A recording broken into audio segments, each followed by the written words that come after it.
Ya versiku sih ku. Pas ono Rian mau kan aku kan ngomong kalau aku itu mendefinisikan mimpi itu dua hal. Yang satu itu bunga tidur. Yang satunya itu visi.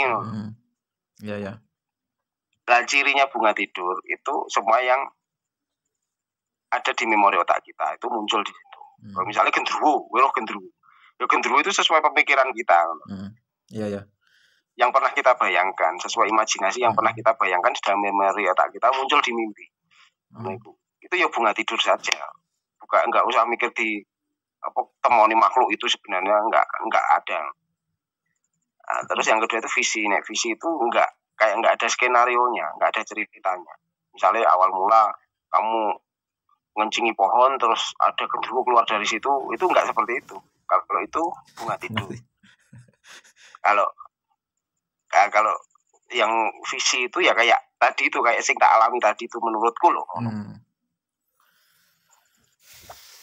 Jadi ada perbedaannya ya?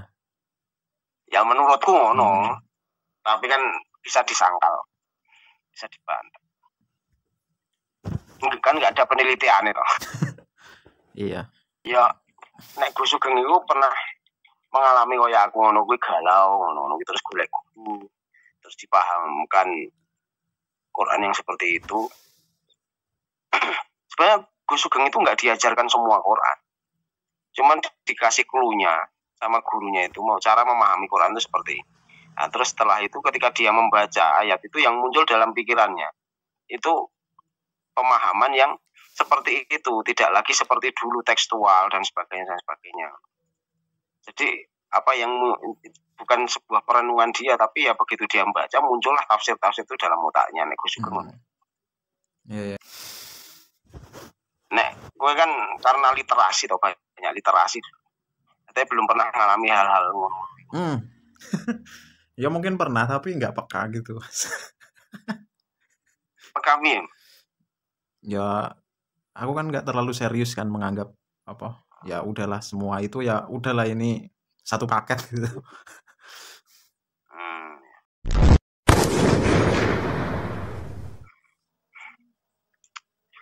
Jadi ceritanya aku itu terbangun.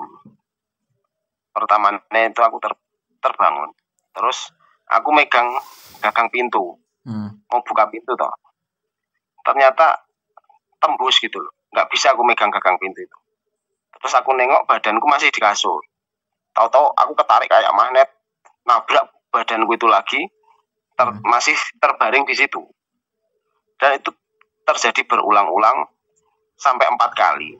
Aku terbangun seperti itu. Maksudnya ya itu pada saat itu bukan beda waktu ya. Pada saat itu begitu berulang-ulang sampai aku tengok lagi ke belakang, tubuhku masih di situ. Terus aku ketarik masuk lagi ke badanku sampai 4 kali. Terus setelah itu bangun yang terakhir itu aku nggak bisa gerak. Ceritanya nggak bisa gerak. Terus rasanya badanku sesek.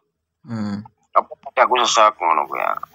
Terus aku melihat cahaya yang masuk di jendela kamar.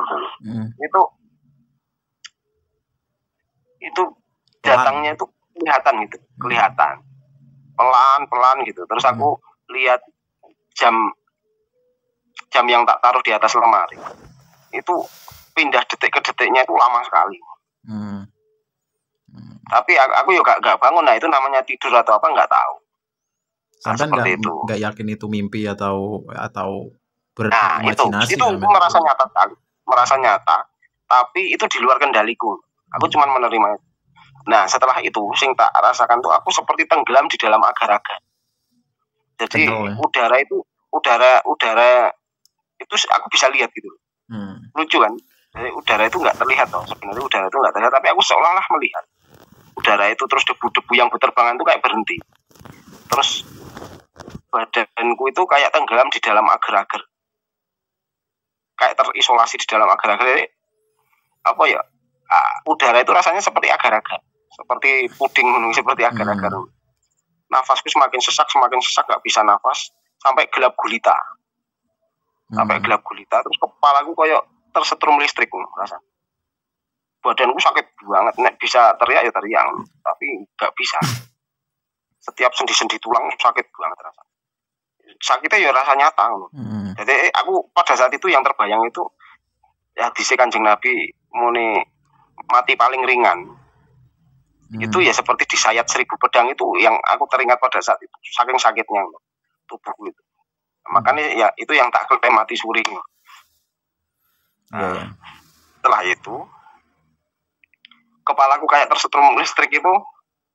Jadi kayak apa itu? Kayak informasi liar ngono tak tangkap.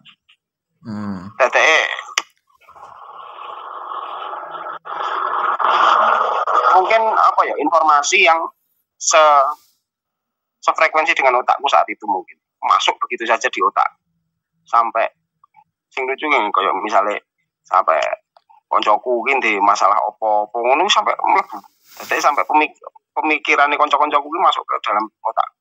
Kayak kegalauan apa, masalah hidup dia apa. Orang-orang itu masuk. Apa sih sampai mumet kepalaku kok bisa masuk semua kayak gini apa. Terus habis itu selesai bangun, terbangun nih yo kayak tersedak-sedak.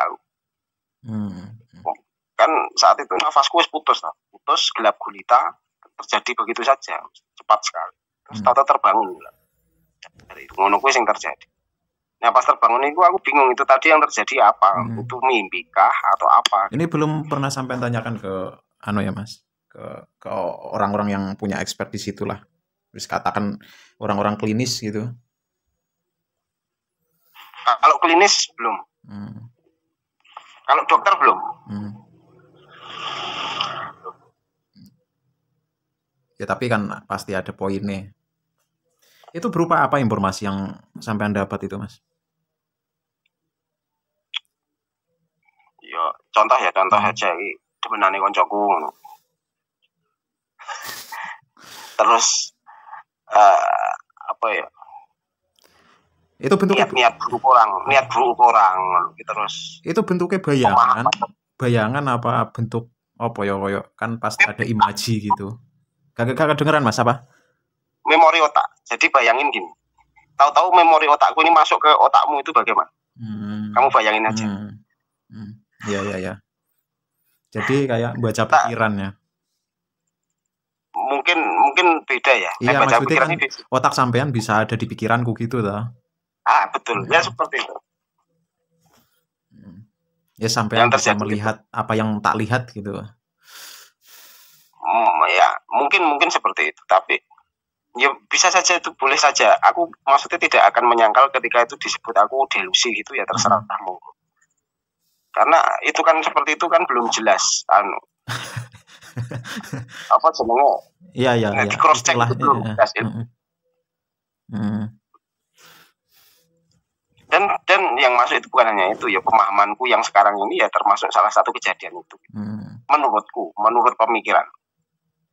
Jadi apa yang kowe nek ngerti aku cerita apa jenenge menjawab atau mendefinisikan suatu hal itu ya itu buah dari itu menurutku.